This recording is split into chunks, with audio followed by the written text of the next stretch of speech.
И около 220 състезатели присъстваха и играха тук на терена на спортен комплекс Младост 3. Благодаря на всички вас. Също така искам да отправя благодарности на съдийския екип, без който провеждането на турнира нямаше да е възможен. Знам, че често са критикувани съдиите, имало случаи, когато аз съм свирил мачове, знам, че не е лесно. Звено от 3 съдии, аз го казах и миналия уикенд, изнесе мачовете. Става въпрос за Рик Георгиев, който е тук днес сред нас, Митю Иванчев и Николай Илиев. Значи искам да им благодаря много сърдечно за това, че присъстваха. Без тях просто нямаше да се получат нещата. Но най-голямото благодаря за самите вас, които идвахте и играхте тук през цялата година, защото знаем, че първенството представлява един дълъг маратон и си трябва сериозна организация, за да може да се явявате всеки един уикенд. Получиха се доста интересни мачове, доста спортсменски като цяло, така че искам и за това да ви благодаря, защото духа на първенството беше пропит от фейерплея, а точно към това се стремяхме от самото начало до днес. И вече, за да не ви губа времето с празни приказки, ще насочи към самото награждане. Първо сме подготвили 5 награди в 5 категории индивидуални, които сега ще обясня. За какво става въпрос? Вие се досещате: най-добър вратар, най-добър защитник, най-добър полузащитник, голмайстор на турнира и най-атрактивен състезател. Започваме, разбира се, с най-добрия вратар.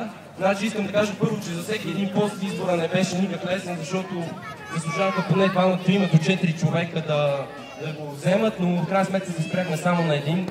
Както в футбола, така и в живота се взимат решения и в крайна сметка при един отива наградата. Ще направя за всеки един така кратка характеристика, тъй като през цялото време следях тук мачовете, почти на всички мачове присъствах. Специално за най-добрия вратар мога да кажа, че той, както е в отбора си, те имат само един равен и една загуба, всичко останало победи. Стабилизираха изключително много играта си. Той е млад, обещаваш и показва всеки един матч, наистина е много качествен въпрос. В става въпрос за Александър Гълъбов от ЦКБ. Ще те награди шефа на спортния комплекс Ваню Найден. Само за една снимка, Саши, тук Добре, после ще ви снимаме всеки един. Насочваме се към най-добрия защитник. И тук избора беше труден, но нормално наградата отива при отбора на Football Friends МЕО. Все пак 32 допуснати гола в 32 матча, което прави по един гол средно на матч. Изключително представяне.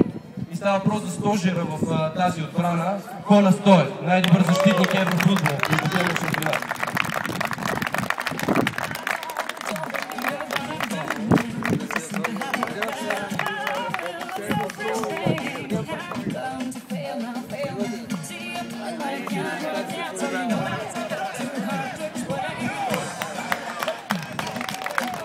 Най-добър полузащитник. В момента се насочваме към най-добър полузащитник.